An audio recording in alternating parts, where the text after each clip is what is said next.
Welcome to the Deathcast.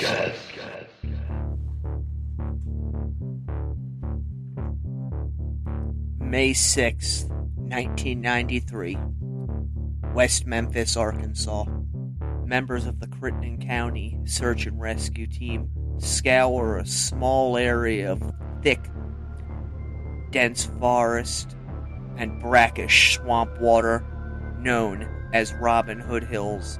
They are searching for 3 8-year-old boys, Stevie Branch, Michael Moore, and Christopher Byers. The three have been missing since the previous evening when one of the boys' adoptive fathers, John Mark Byers, called the police to report them missing.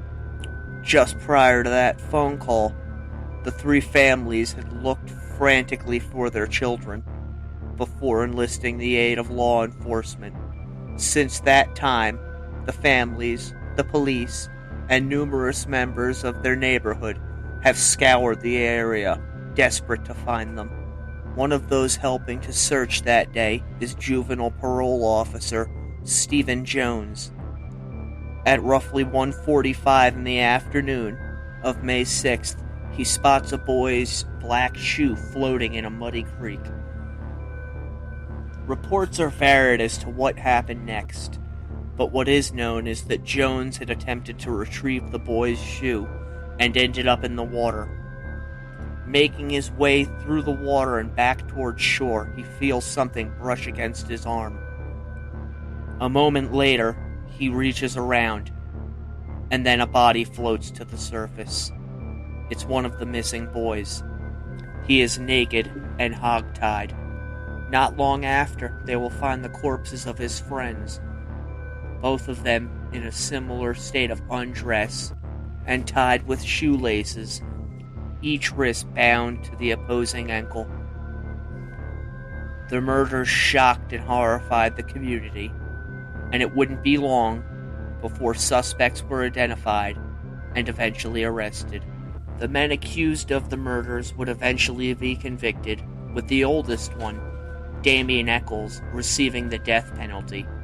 Though much publicity has been given to the case in the subsequent years, those 3 men who were convicted would forever be known as the West Memphis 3. Hello again, and welcome to the Deathcast. I am your host, best-selling independent author Ian Totten. I'd like to wish you a happy new year, and thank you for joining me today as I dive into the case of the West Memphis 3. Couple little notes before I get into today's case. If you are interested in following me on social media, you can find me on both Instagram and Twitter at Author Totten. You can find me on Facebook at Ian Totten Author.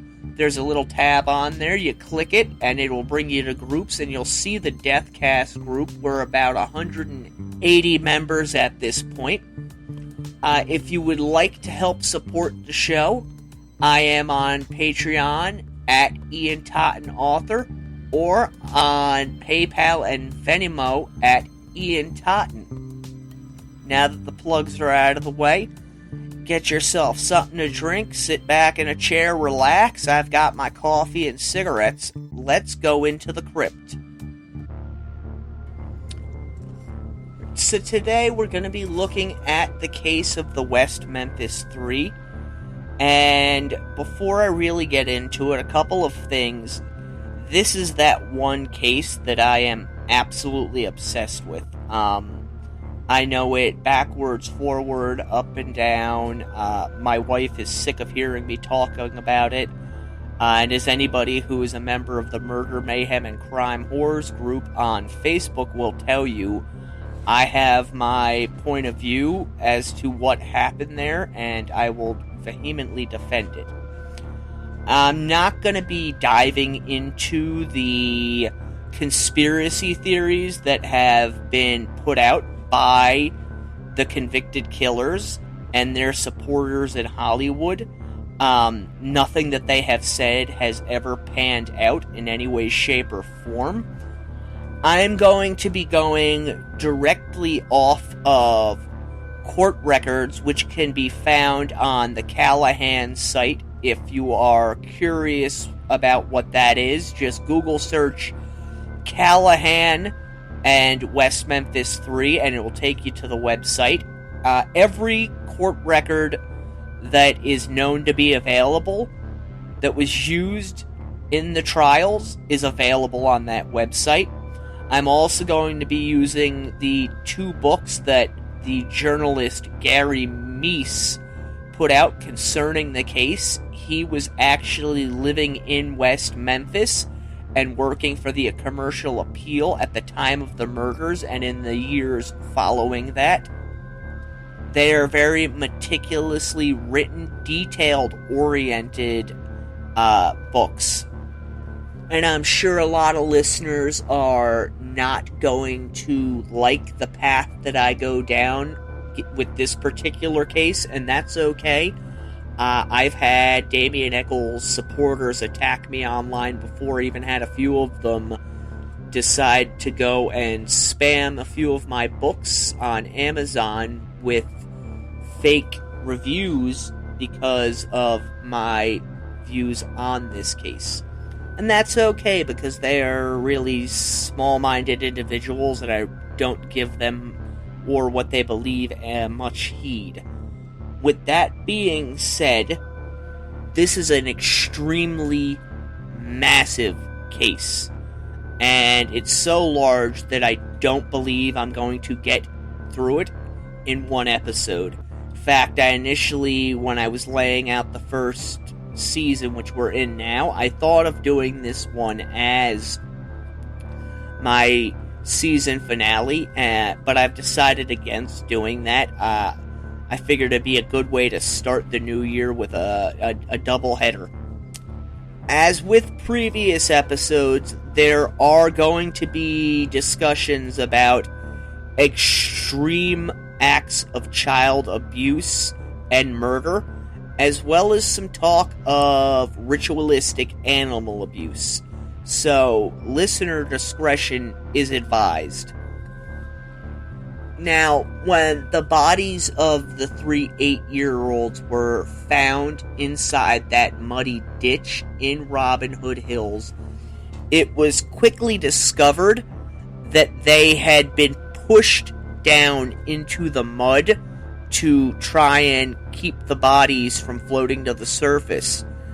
And for some reason, the law enforcement officials that were on the scene at the time decided that it would be a good idea to get the bodies out of the water, and this really contaminated the crime scene much more so than it was already contaminated. And in doing this and the moving of the bodies, they found the boys' clothing. It too had been pushed down into the mud, some of it turned inside out, and it was held in place with long sticks that had been driven down through some of the clothing and into the mud to hold it there. One thing that was noted almost immediately was that the body of Christopher Byers had lacerations all over it, almost as though someone had stabbed him, and his penis and scrotum were heavily mutilated. It was speculated at the time that it had either been cut off or possibly bitten off. And again, this was a pretty horrific scene. The area that the bodies were brought up on was a muddy bank, and it was apparent to the police that were on the scene that somebody had washed off the side of the bank as the mud was really slick and wet, almost as though somebody had gone to great effort to wipe it down. News of the murders spread through the town pretty quickly, and right here at the beginning there's a couple of things that I am going to dispel. If you see any of the Paradise Lost documentaries, or mockumentaries as I think of them, because so much information was left out and people misrepresented inside of them, They tried to make West Memphis, Arkansas appear to be a very redneck Bible Belt town. That could not be further from the truth. West Memphis is just about a half a step above a ghetto. And I state this from people I know who have lived there, one of whom was a former professional wrestler who was very big in the industry in the mid-90s, who flat out told me that it's not a Bible Belt community. Most of the population is black. There are naturally a decent amount of Caucasians that live there as well, but it's not what has been portrayed in these films and in subsequent books as this, backwater hillbilly town. The biggest moneymaker in the town was a dog track, which it is legalized gambling, if that gives you an idea. So the idea that it was, filled with fundamentalist Christians is laughable, in that they would never allow something like that in a town that they were inhabiting in great numbers. The people that live in West Memphis, there's some middle class, but by and large, they're lower middle class and then below the poverty level.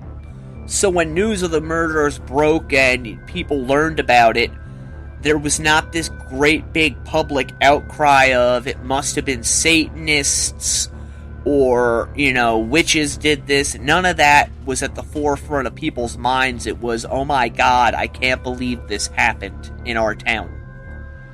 Now, after the bodies were found, the police naturally went and informed the families of what had taken place, and there's a very famous scene in one of the first Paradise Lost movies of one of the parents going into hysterics while the father, I believe it's Terry Hobbs, collapses. These murders had a devastating effect on the families, and they went to the parents one by one and got them to recount their steps from the night before. The reason being for this, usually when there's a murder, it's from somebody that knew the person. Since there were 3 children involved, they wanted to rule out the parents before they really began looking around and trying to find suspects.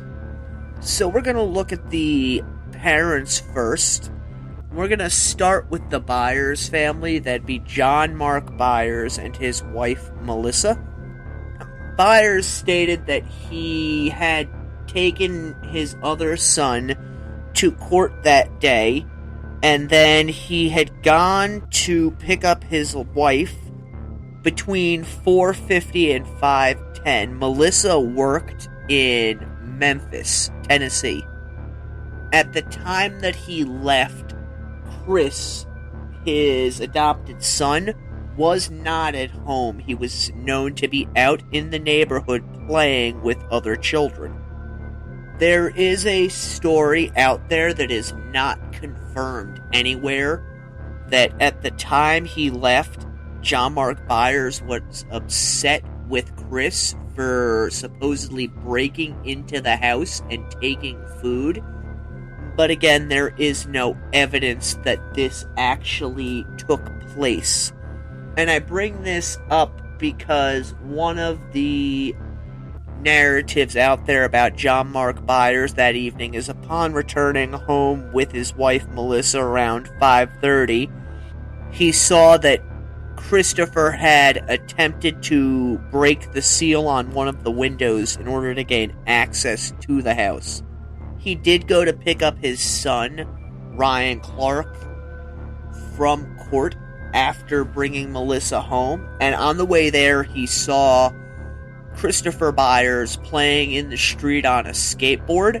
So Mark Byers brought his son home and gave him quote-unquote 2 or 3 licks with a belt.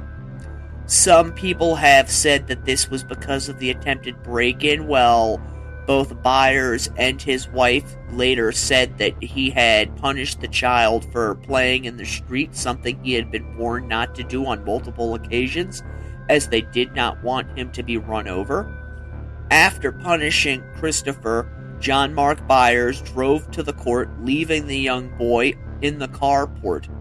And one person at court later stated that Mark Byers had said he was angry with Christopher for attempting to have broken into the house. Christopher was in the carport. He had been given a bag to pick up cans and other parts of, garbage that was lying out there as part of his punishment. And Byers arrived at the courthouse sometime after 6 o'clock.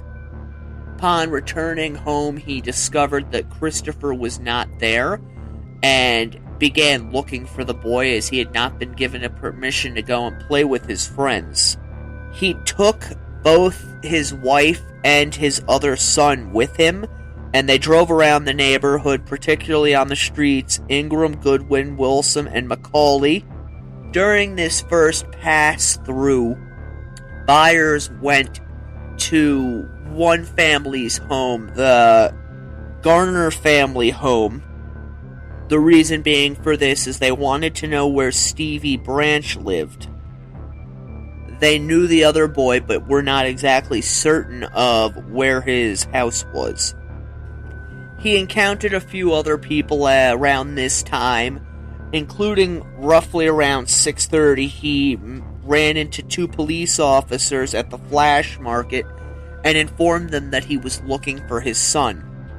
He continued looking for the child, and right around 8 o'clock, John Mark Byers headed back to the house as it was getting dark out. And it was at this point that he placed his first phone call to the sheriff's department to let them know that his son was missing.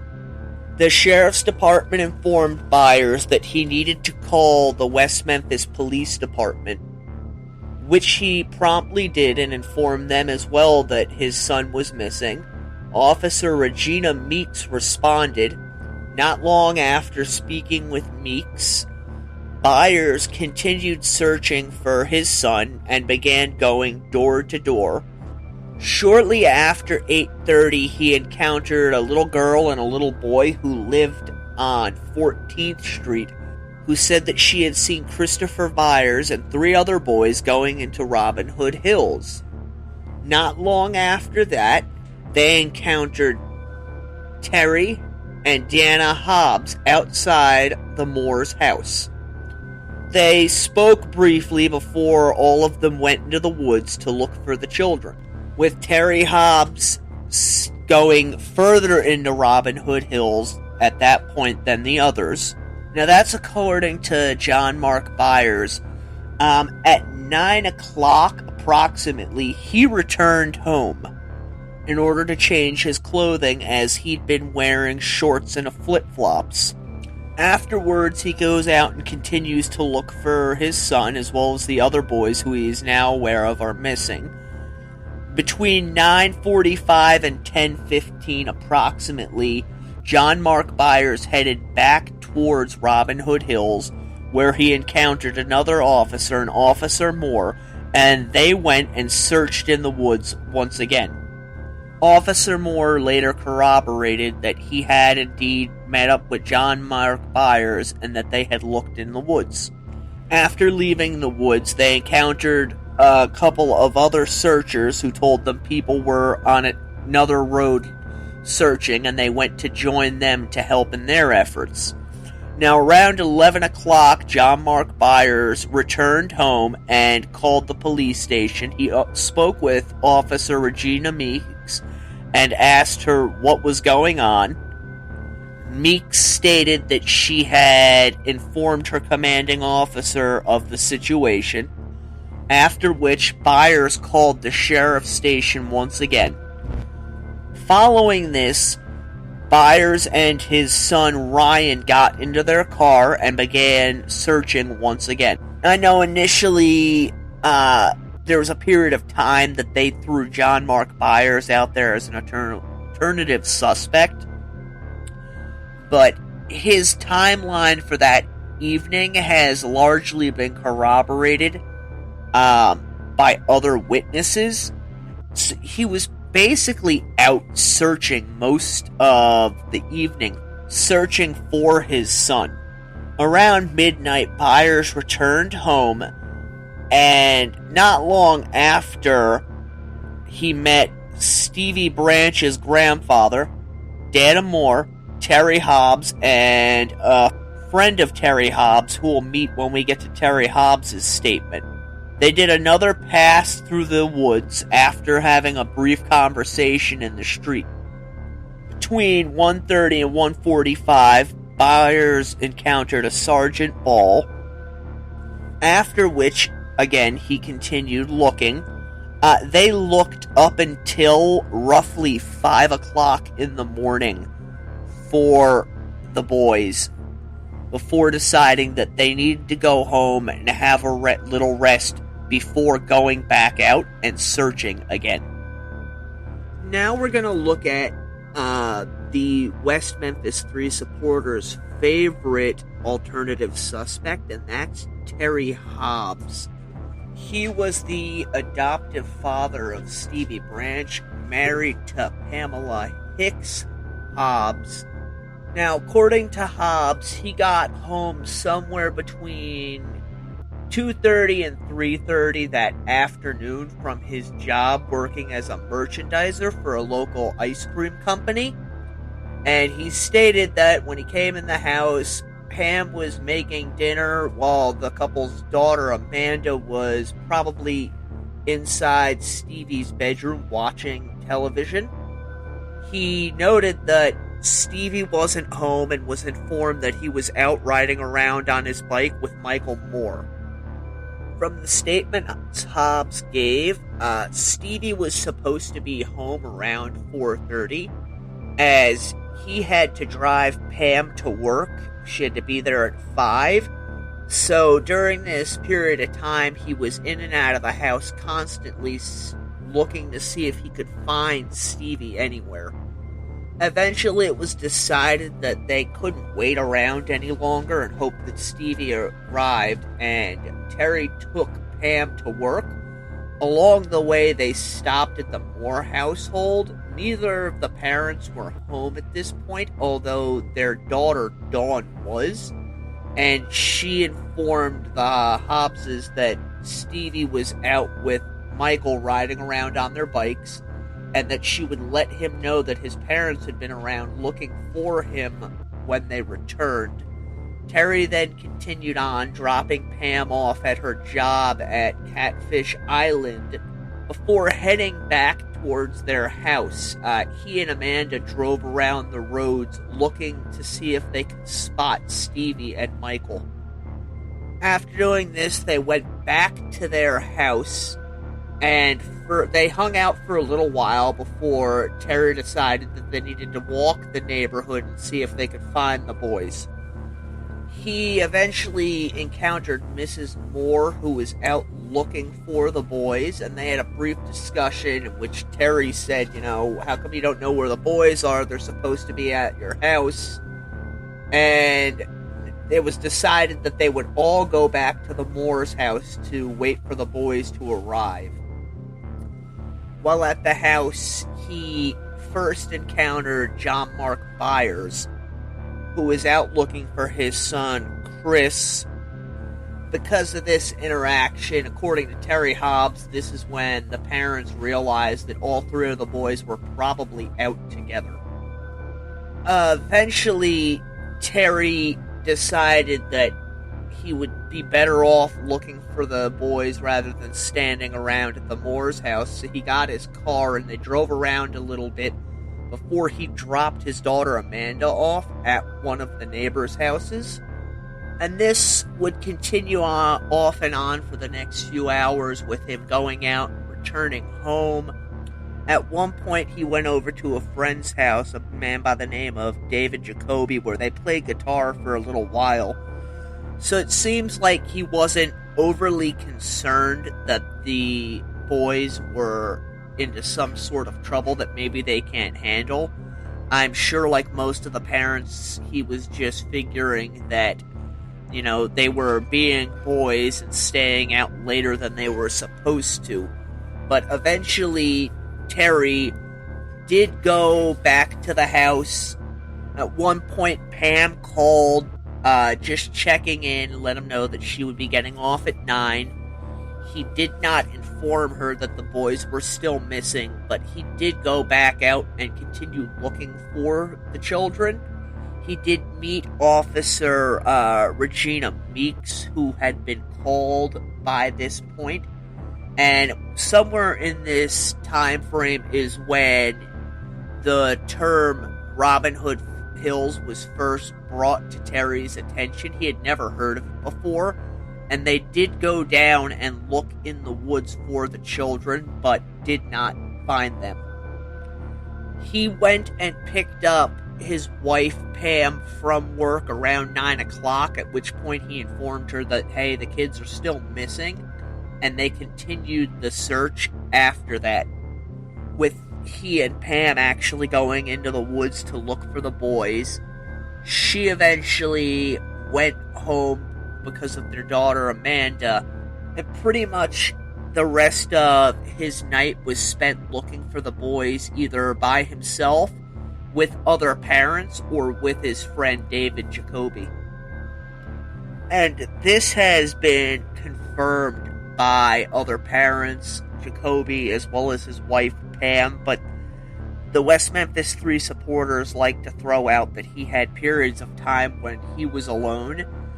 This is not odd, as, again, he didn't realize that there was something serious going on. They also like to throw up the fact that he can't remember a specific timeline.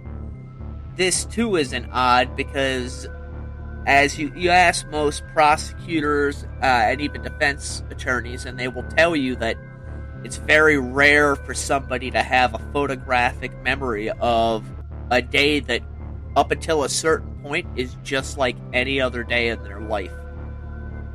But people like to make a big deal of this, and he should remember every single detail of it, and that's just not factually possible. Another thing they like to point out is that Terry Hobbs had a bit of a temper.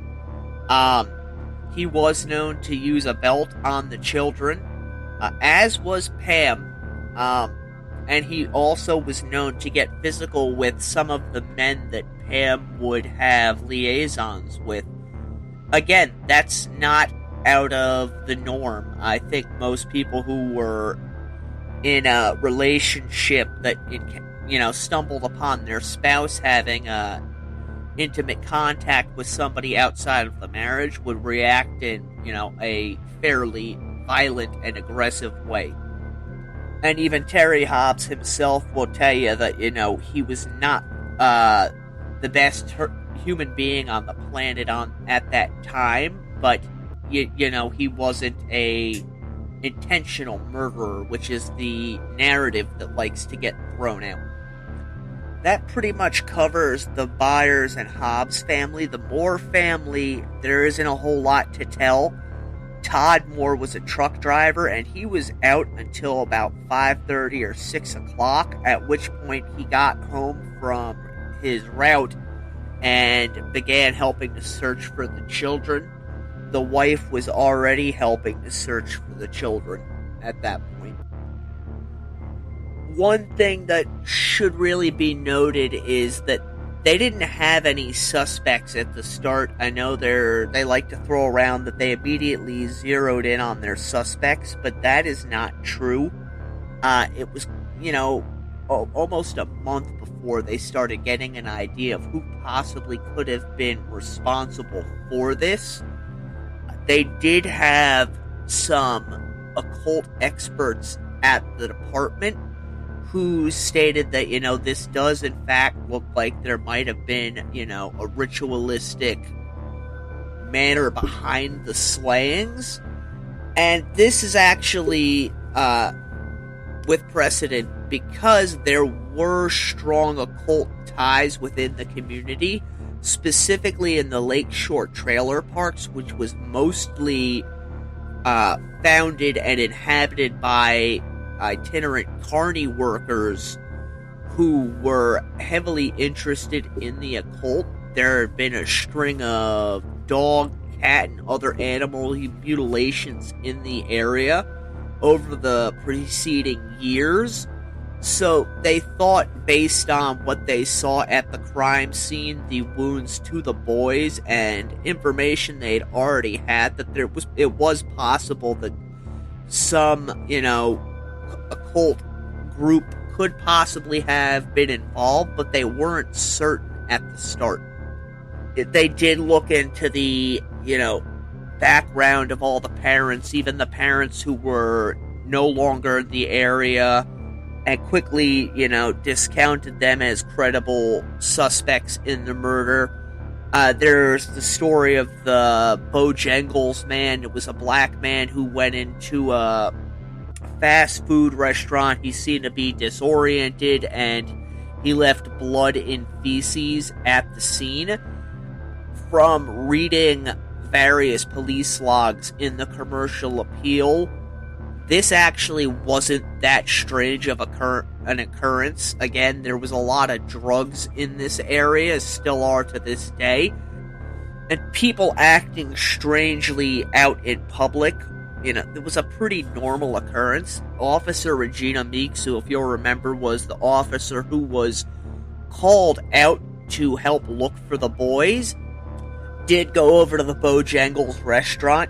She just drove through the drive-thru to find out what was going on, at which point she found out that the man had already left, and it wasn't until the next day that they sent somebody else back out there to see the scene and found out that the bathroom had been cleaned, which should tell you something, that they didn't think enough of this incident to, insist that the police come in and investigate the bathroom or anything else, or that, Meeks, didn't think that it was a big enough deal that she actually got out and insisted on investigating it. This was a fairly normal occurrence in West Memphis, and anybody who lives in a city, can tell you that people being messed up on drugs and doing weird things in fast food restaurants or just out in public in general is, again, it's a really normal occurrence. One thing that the police did do was to begin talking to the teenagers in and around town to see if they knew anything or had heard anything about the murders.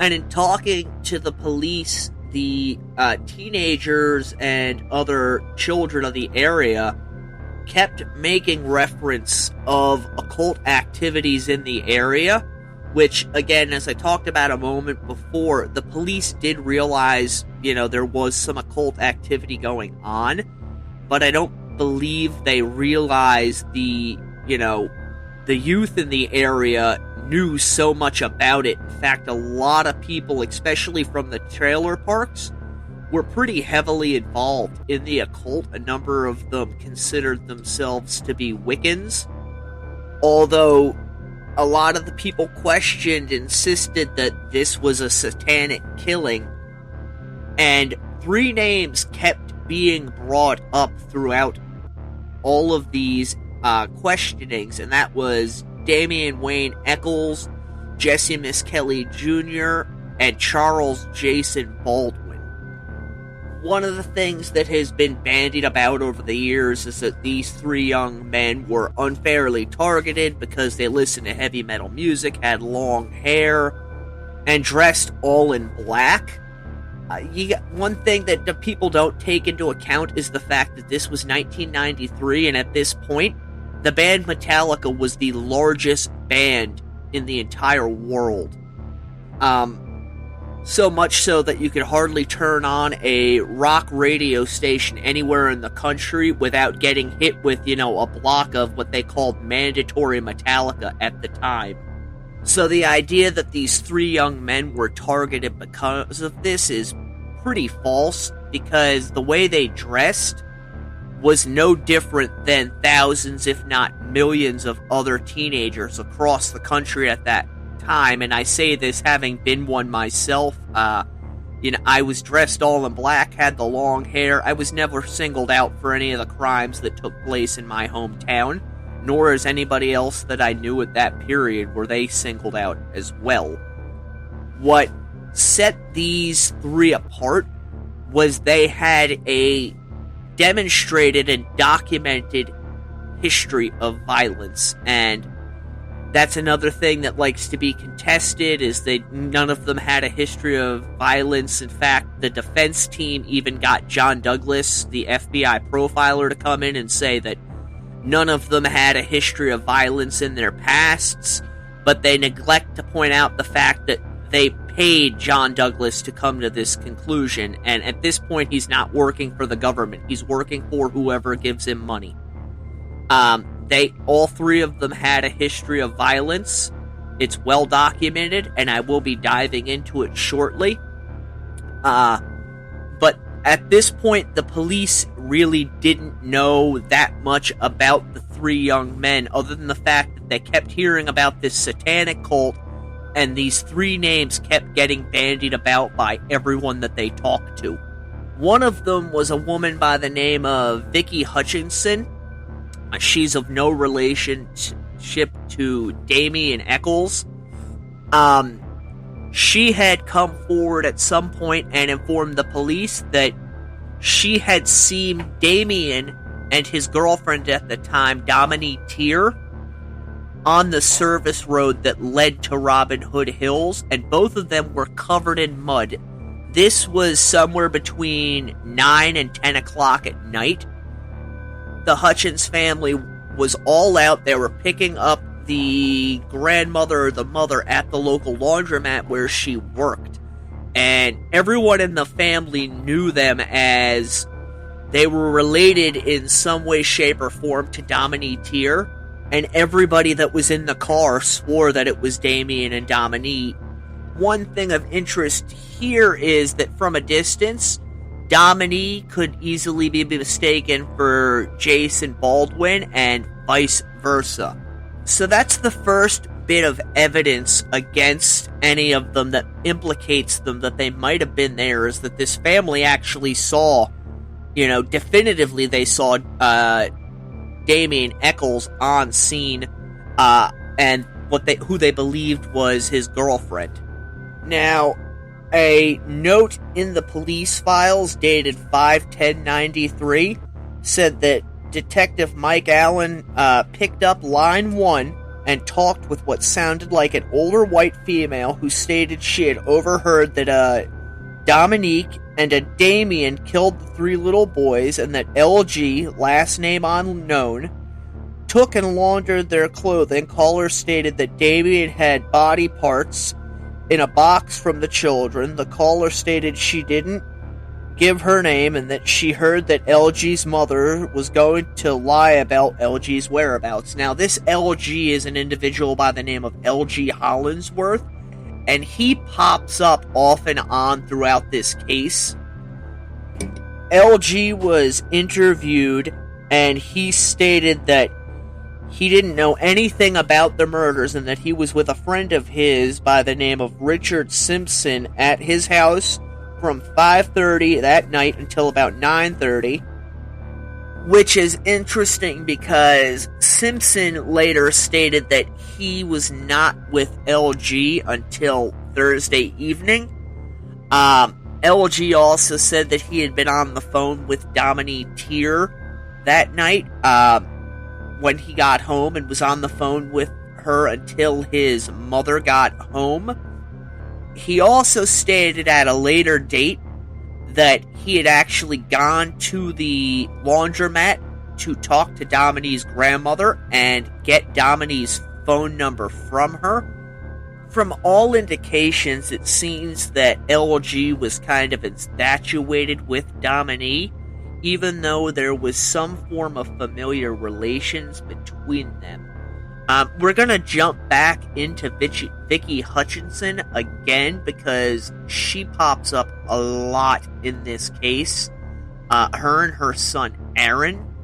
And I want you to keep in mind that all of this stuff happened prior to the three men being arrested and eventually convicted. Vicki contacted the police and went in and basically said that she had gone to pick up Aaron from school on May the 5th. She gave this statement on the 28th of May.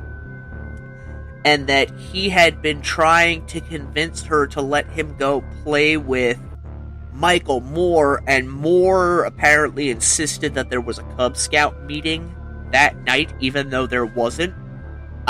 Michael Moore was the child who was found in his Cub Scout uniform, and the reason for this is that he was really proud of the fact that he was a Cub Scout and wore the uniform whenever he had a chance to. At any rate, she told her son that he could not go and play with them. There was not a meeting that night. So after this encounter, they went back home, and it seems they had a pretty uneventful evening beyond seeing Damien and what they believed to be Dominique Tier on the service road leading away from Robin Hood Hills. The next day, she dropped her son off at school, went home, found out what had happened by watching the local news. She discovered that the boys were missing, so she decided to go over to the Moore house to see if there was anything she could do, after which point she got her son Aaron from school, and Aaron informed her that they needed to go down and check out the clubhouse, which was really nothing more than a pile of boards the boys had scrounged down in Robin Hood Hills. And, boys being boys, they would probably go down there and pretend they were cowboys and Indians and army men and all sorts of things. So they went over to try and get into the clubhouse, and the police were already on scene. They'd had the whole area cordoned off.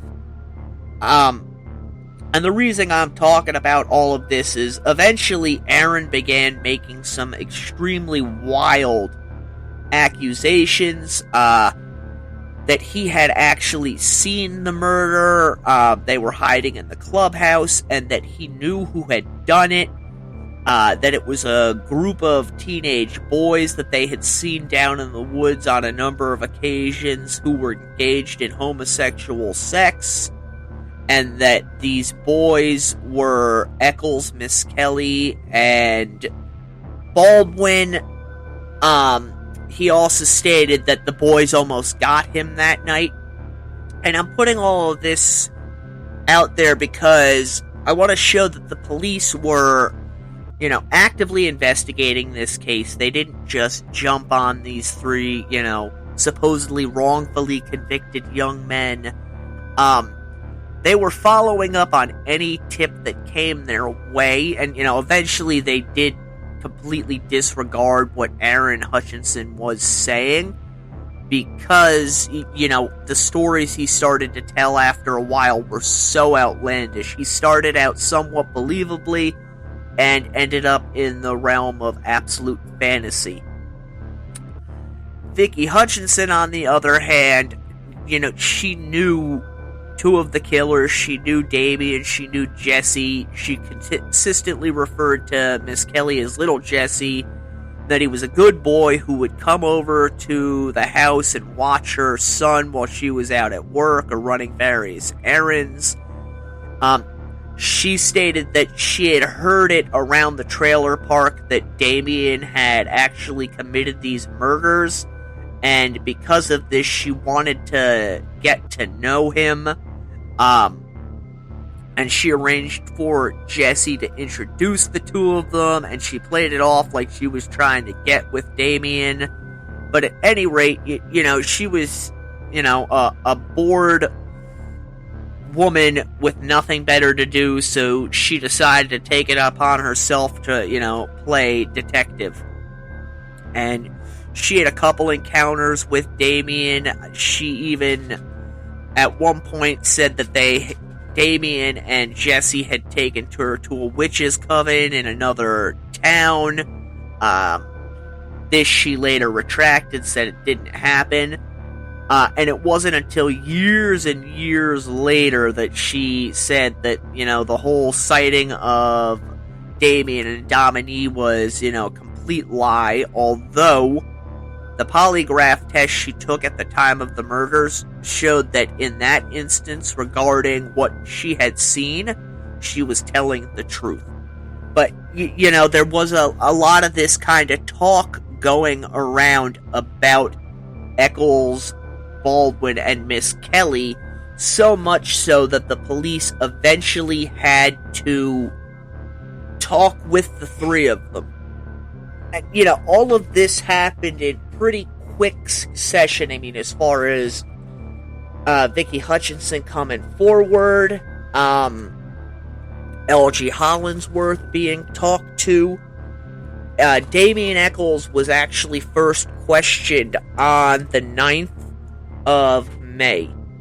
And the answers that he gave police really didn't help his case any. In fact, the answers he gave is the reason beyond anything else that they kept coming back to him.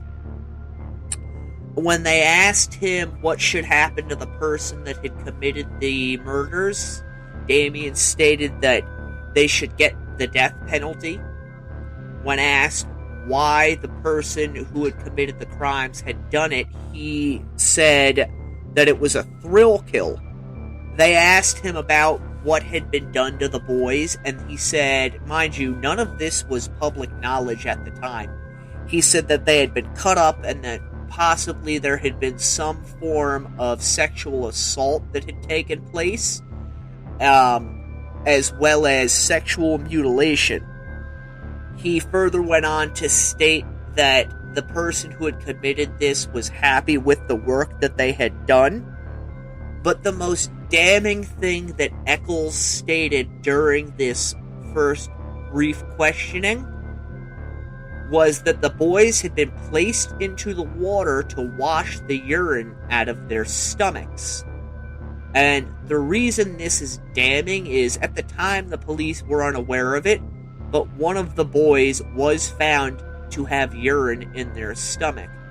Now, Damien's stating of this that, they had been put into the water in order to get rid of evidence, specifically urine, struck the officers who were questioning him as extremely odd and raised a red flag in their minds. And later, when they would get the reports back from the boys' autopsies and found that, in fact, one of them did have urine in their stomach, these red flags turned into alarm bells. Around this time, too, the police were questioning, again, all the teenagers in the area. They started hearing about how Echols and Baldwin were going around and boasting of the fact that they had committed these murders. The most famous case of this was at a softball game where Echols had some form of confrontation with a few different girls and informed them that, yeah, he had done the murders and that they were looking for one more. This is, that's a really brief overview of what happened concerning that. Is actually quite a bit more detailed. He went on to say in later years that, he doesn't remember saying it, and then that he does remember saying it, but he meant it jokingly. I was a screwed up, dark, brooding teenager myself, and I said some pretty outlandish things, so I can grasp the idea that if he said it, it was a joke, because again, I said some pretty outlandish things myself. The fact, however, that he consistently told people that he was responsible for the crimes, and that these people who were found to be reliable witnesses reported this to the police, gives more credence, at least in my mind, to the fact that he was involved in the murders. But again, at this point, Echols really wasn't a suspect. The police were just questioning him. They were questioning a lot of different people. And they had questioned him because his name had come up a couple of times. But at that point, he really wasn't a viable suspect. What made him a viable suspect in the police's minds, beyond his incriminating answers to the questions they presented to him was the fact that Echols' probation officer, Jerry Driver, actually told the police a little bit about him and said, he's into the occult, he's into Wicca, Satanism, whatever. He's got a history of violence. He's on record as being homicidal and suicidal in the past year. You really need to look at this kid. And that's what shifted the police's, attention from other avenues, is that the probation officer, threw him out there as this guy could very possibly be the one that was involved. And so the police started really looking into Damien Echols and his background. They started questioning people that had known him prior to the murders. And the image that began to emerge was much, much different than the image that has been presented to the media by Echols and his Hollywood supporters over the ensuing decades. What they found was that he was a very dark, sinister young man who had serious mental issues. And he was known to be a danger to both himself and others. And this was noted as far back as his early childhood. His mother also had a history of debilitating mental illness. Damien's early years were spent first with his birth father and mother. The mother eventually divorced his birth father and would marry another man. Now, the Echols family was, a low-income family prior to this, and they fell further into poverty after the remarriage, as the family eventually moved into what can only be described as a tar paper shack in the middle of the field where his stepfather worked. And his stepfather has said repeatedly that, Damien as a young child, it was obvious to everyone that he had, mental issues. He would begin crying for no reason whatsoever. He was listless, always, in motion, and if he wasn't in motion, he would be sleeping. He had a number of pretty serious health problems, and that overall he was just a very, very unhappy child. This is in stark contrast to the, picture-perfect image that Damien himself paints, that, they were a middle-class family, and that places they lived, would be considered middle-class by today's standards, yada, yada, yada. Reality is they lived in, what most people envision when they picture a trailer park, followed by a shack, followed by more trailer parks. And it was noted that pretty early on, Damien was a bit of an outcast, even among the dirt poor kids that he went to school with. Eventually, he became friends with Charles Jason Baldwin over cassette tapes, and they were pretty fast friends. In fact, they eventually became blood brothers.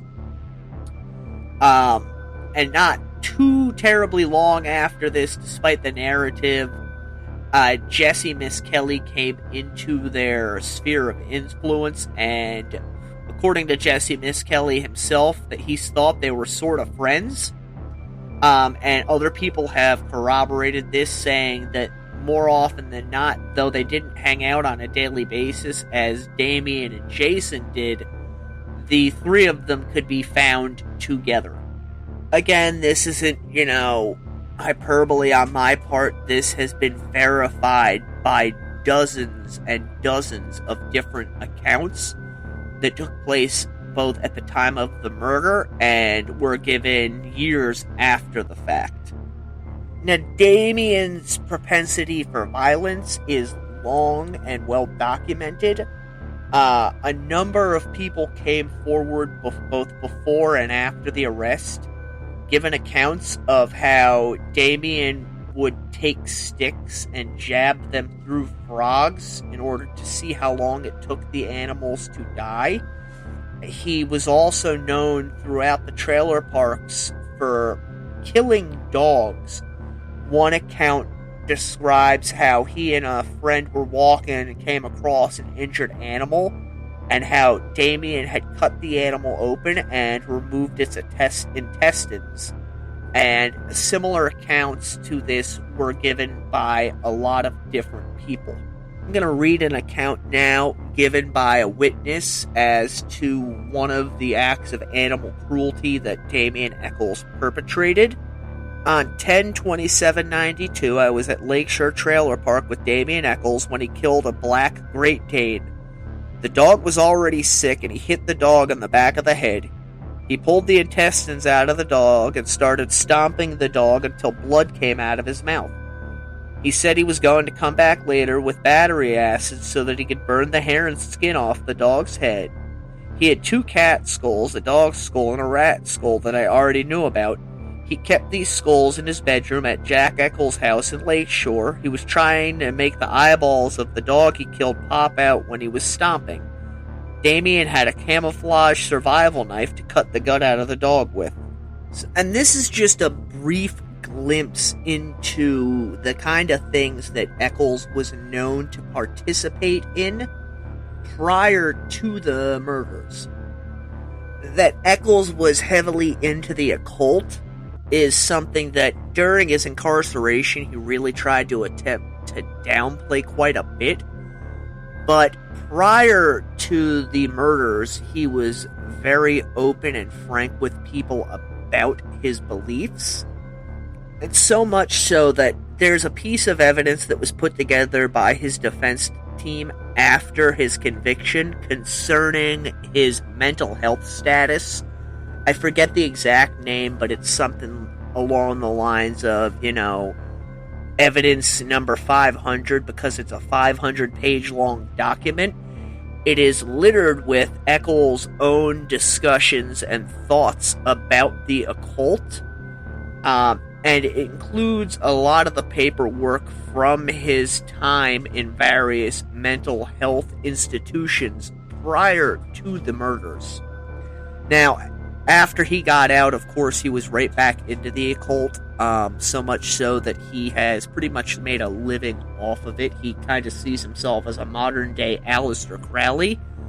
But at the time of the murders, that was his entire life, despite what has been said. This plays into his various stints in mental hospitals, the first of which began on June 1st of 1992. At the time, Echols was going out with a 15-year-old girl by the name of Deanna Holcomb. They'd been going out off and on, and had actually broken up earlier that spring at the insistence of her parents, which led to Damien making what was termed as terroristic threats, for which he was charged. Damien was able to convince Deanna to run away with him, and he did this with the help of his mother, who gave them $10 to $15. They were eventually found half-clothed inside of an abandoned trailer. They were actually inside of a closet when the police found them. It doesn't state exactly what they were doing, but it's been inferred through various things that I have read that they were in the act of intercourse. And Echols, who was 17 at the time, was arrested for this, along with Deanna, and they were charged with breaking and entering and sexual misconduct. They were taken to the police station where they were permanently separated, and this drove Damien to attempt to kill himself inside of his cell. One interesting thing, a note that occurred during all of this, as he would later tell a psychiatrist, is that he was inside the police car and watched as Deanna's father began to approach. And according to Echols, the officer had left his gun inside the car, and he was able to get a hold of it and flip the safety off. In his own words, he was planning on shooting the man if he made an aggressive move towards his daughter. while he was at the hospital, it was noted that he was cool and distant, and he demonstrated little or no compassion for others, viewing their difficulties as a product of their own weakness. Further goes on to state that this lack of empathy may lead this youngster to serve only himself, regardless of the consequences for those around him. All of this was noted during his first stay inside of a mental hospital, where part of his intake is a note from his juvenile officer named Jerry Driver that reads, "Court ordered to Mid-South Hospital, suicidal, self-mutilating, made pact with girlfriend and the devil to sacrifice his firstborn." This idea of a child sacrifice is noted throughout Damien's first stint at Charter Hospital, and apparently was based in fact, as Deanna told the West Memphis police on May 11th, 1993, "I found out that he, meaning Damien, planned to kill our firstborn if it was a girl. Damien would not do it. He is a coward and would have tried to get me to do it. That's when I knew he was nuts and I had nothing else to do with him." Other than his acts of animal cruelty and the stories floating around, even from his own girlfriend, that he had planned on sacrificing a child, are the stories that Damien Echols repeatedly drank the blood of other people. There are stories of him drinking blood that had fallen from Jason Baldwin's nose after Baldwin was in a fight. In fact, the story is that he bent down with one finger, scooped some of it up off the ground, and then sucked his finger dry.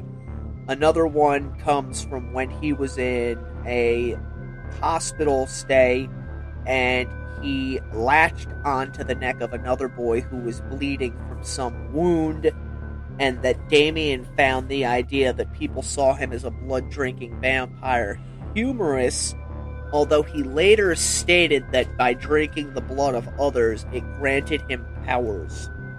And I know it seems like I'm kind of skipping around a bit, or not delving into too much detail with all of this, but there is so much documented evidence that it would take me not hours, but weeks and months to cover it all.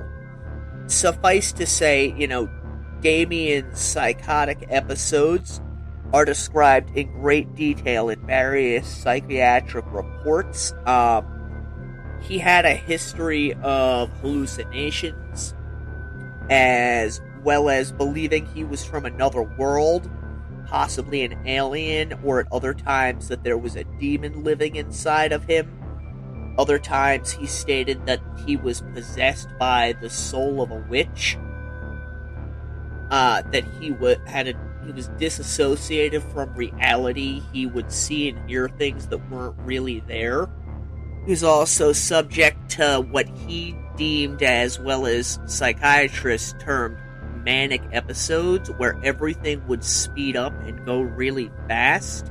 And during these periods of time, Damien had no idea what he said and or did, and would be surprised later when his friends would tell him of the quote-unquote crazy things he had gotten into. I'm going to read a small abstract from a psychiatric evaluation done on Echols in 2001.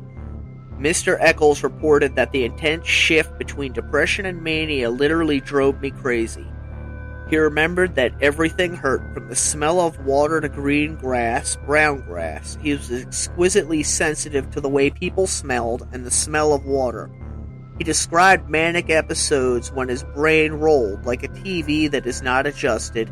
He believed his brain rolled when it rained or when he was near a large body of water. The change of seasons had a strong effect on him also, especially fall and winter, and made his brain roll constantly. Mr. Echols' overwhelming depression and other problems with mood during childhood and adolescence caused disabling disturbances in his emotions, thoughts, behavior, and physical health. His sleep was irregular. He often had no energy to perform the simplest tasks. His thoughts were paralyzing, sluggish, or racing at speeds he could not control. He felt caught in time and thought it was hopeless even to think about feeling better or gaining control over his life. He ruminated about painful memories and insignificant events. He could not concentrate and became easily confused. It was impossible to make even simple decisions. He cried and sobbed all the time without any understanding of what made him so sad. He had no ability to feel joy or pleasure. He became completely inconsolable and isolated, unable to relate to others in any meaningful way. He was inexplicably sensitive to physical sensations and reacted to the slightest changes in his environment. His body hurt when the sun went up or when the sun went down, when it rained or when it did not rain. He could not stop or escape from the pain. It became a throb that never went away. The result of all this is that Echols was diagnosed with schizophrenia, disorganized type, and bipolar disorder, manic. Now, he was tested 3 times, twice prior to the murders and once before trial, and all 3 came to the same conclusions. One thing of note is that it was found he had psychotic thought processes consistent with schizophrenia. And some of this was known quite a bit prior to the murders. In fact, he and his family first came into contact with the Department of Human Services on May 5th, 1992, which is a year exactly before the murders. They came into contact because his sister Michelle had finally come forward and stated that her stepfather had been sexually abusing her from the age of 7 onward.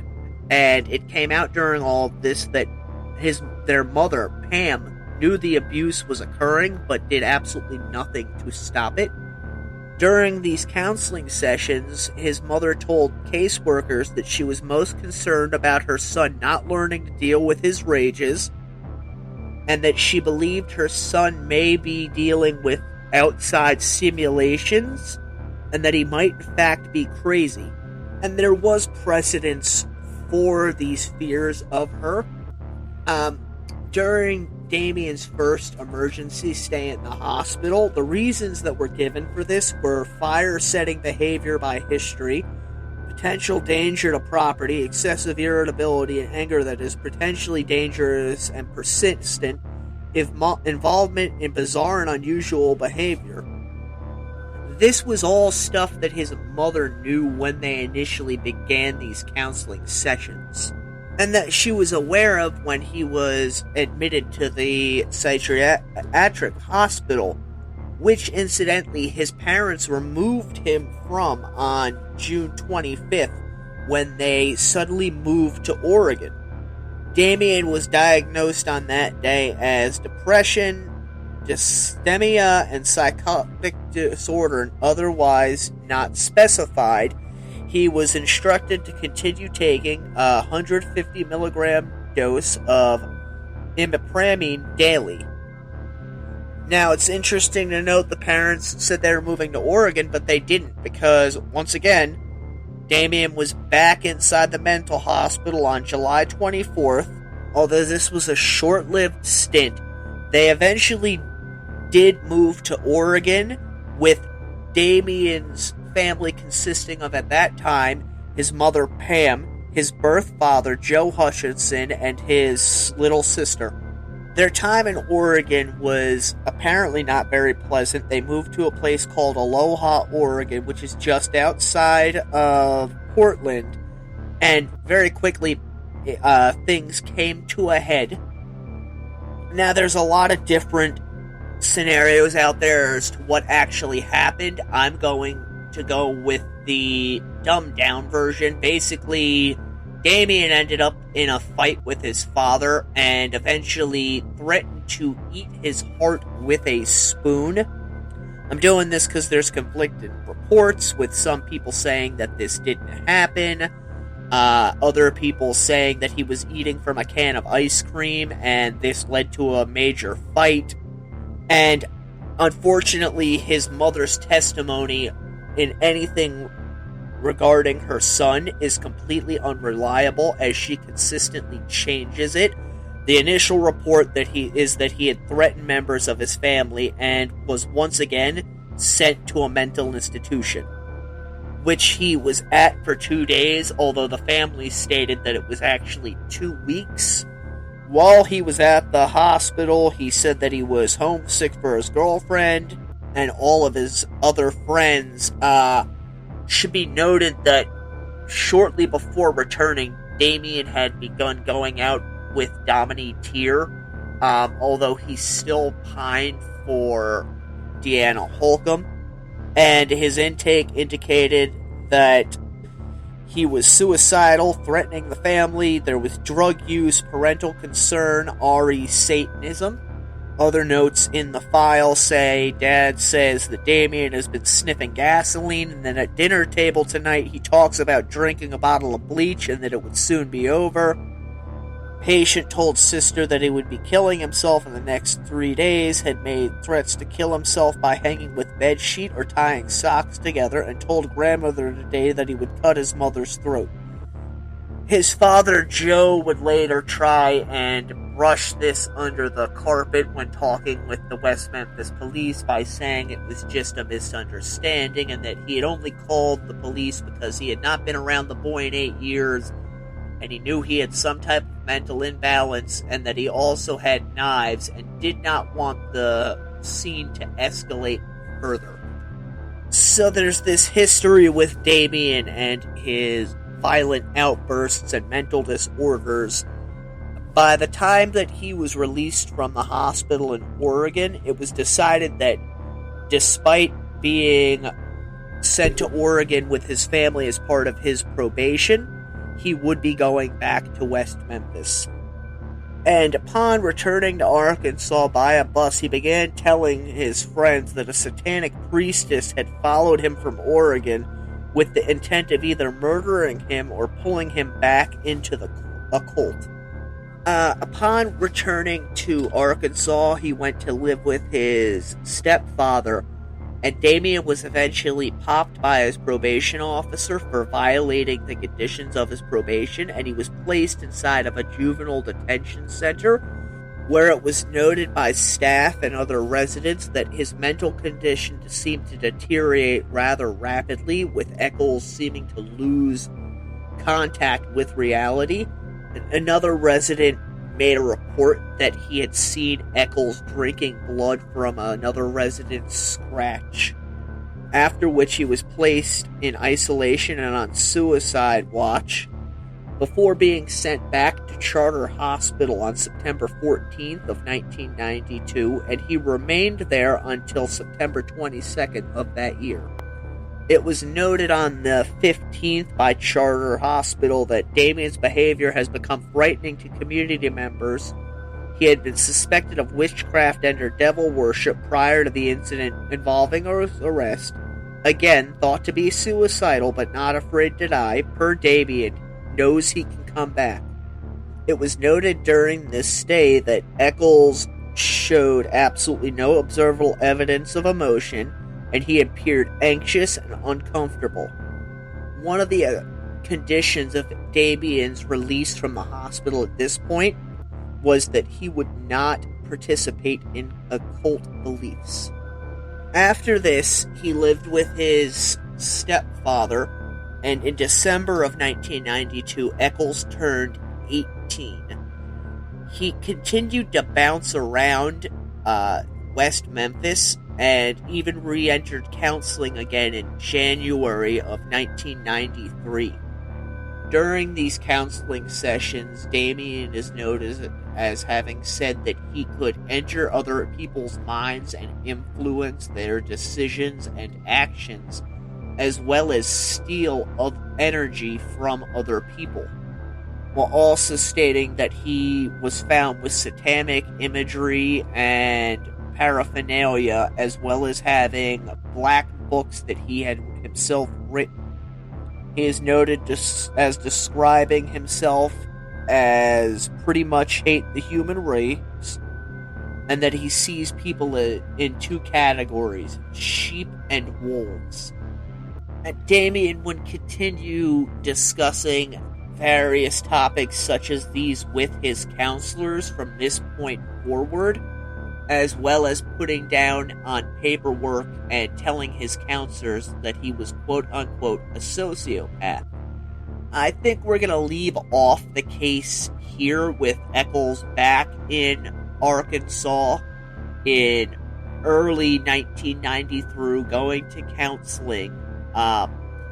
Next week, I'm going to dive in a little more to Echols' character, particularly his interest in girls, before getting into Baldwin and Misskelley and their various run-ins with the law, and then hopefully wrapping it up, although there's a possibility this might go to 3 episodes. I'm not certain, but hopefully you have enjoyed it thus far, which, if you have, I encourage you to join the Deathcast Facebook group, where we can have an intelligent discussion on the topic. I don't believe in, getting into fights over this. I think we all have our own opinions on this case, and I look forward to hearing those opinions.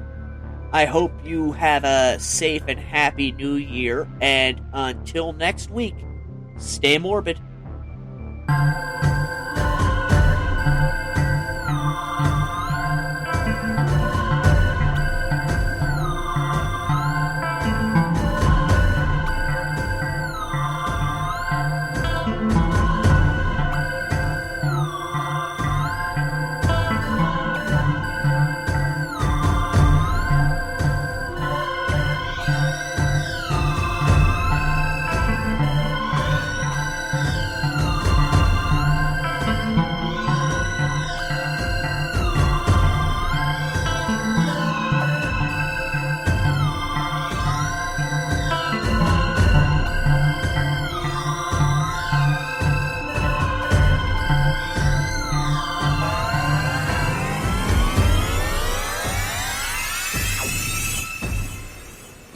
Welcome to the Deathcast.